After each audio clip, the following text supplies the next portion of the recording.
They say you should never meet your heroes. I'm here to tell you something a little more specific. Never, ever work for them. A few years ago, I was young, ambitious, and looking for a marketing gig that would let me make a real impact. I found an opening with a fitness equipment liquidator. It sounded pretty standard, but this wasn't just any old warehouse. This company was founded by a legend, a gold medalist Olympian, a man who had stood on the highest podium, a symbol of peak human achievement. I was starstruck, but when I got there, the legend was a ghost. Years of struggling with his mental health had pulled him into the shadows of his own company. He was present, but not really there. His wife, let's call her Amy, was running the show. Amy didn't have the business experience. She didn't have the temperament, but she had all the power. And the first red flag slapped me in the face before I even signed the contract. During the final negotiations, Amy tried to pull a fast one. She wanted to cut a side deal with me to screw the recruiter out of their commission just to save a few $100 on my salary. My gut screamed at me to run. This was a clear sign of her character, but I was hungry. I wanted to believe in the dream, the legacy of the gold medal brand, so I ignored my instincts. I walked straight into the lion's den, and they greeted me with a kiss. The workplace was bizarre. It wasn't an office. It was basically their living room. The line between family and business didn't just blur. It was completely erased. Every morning meeting felt like a chaotic Sunday brunch. Amy would greet me with these huge over-the-top hugs, sometimes even a kiss on the cheek. She treated me like her long-lost son. Now, I know what this is called. It's a classic manipulation tactic. Love bombing. They shower you with affection and praise, making you feel indispensable. So loved that you become blind to the chaos and dysfunction all around you. You stop noticing the cracks in the floorboards because you're so focused on the warm, fuzzy feeling. But beneath the hugs and the "you're one of us now" speeches, the business was hemorrhaging money. The family members who worked there, the children, were completely scatterbrained. Meetings weren't for making decisions. They were endless brainstorming loops where great ideas would be thrown around.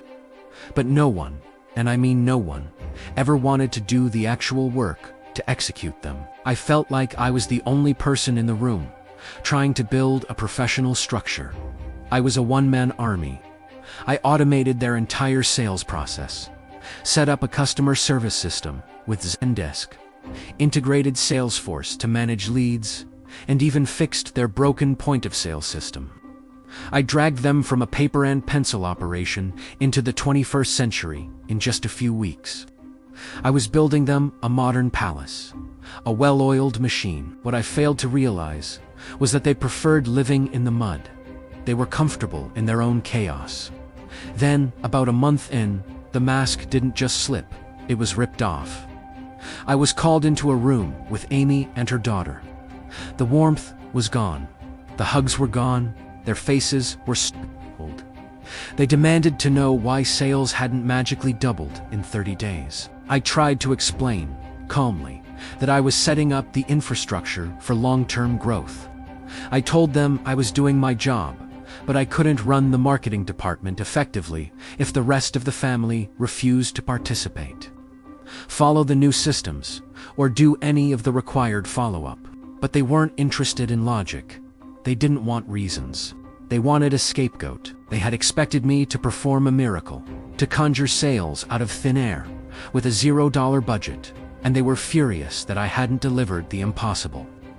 It was in that moment that the illusion shattered. I wasn't family. I was never one of them. I was a seasonal tool, a disposable fix. And when I didn't perform the miracle they demanded, I was trash to be thrown away. They fired me right there on the spot. But as I walked out that door for the last time, I wasn't empty-handed.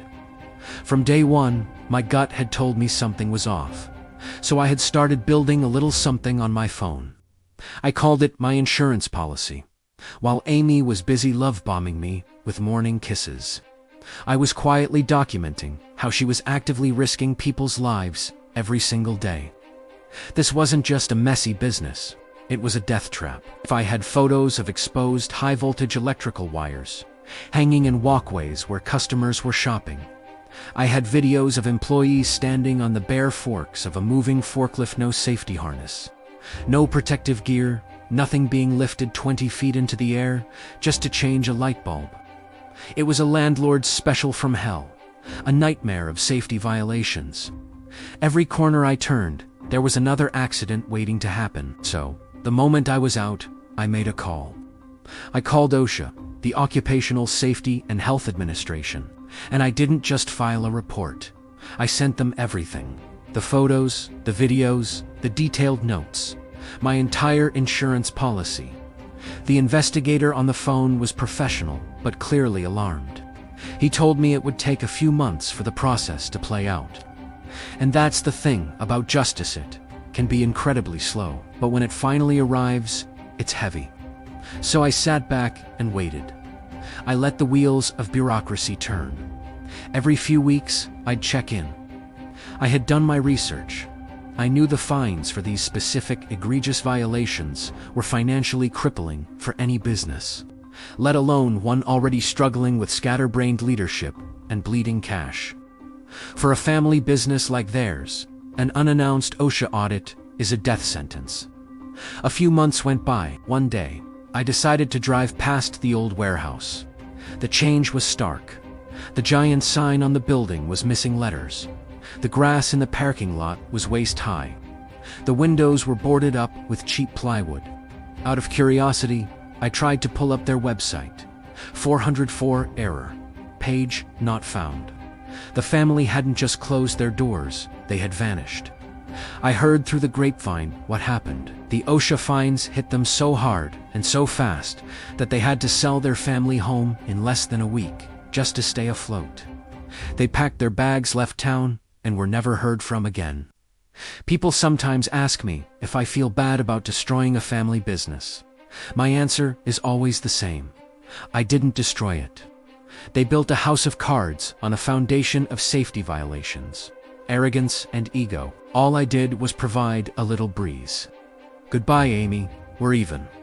If you've ever been in a toxic work situation like this, let me know your story in the comments. It's important we share these experiences. Thanks for watching, and don't forget to subscribe for more stories.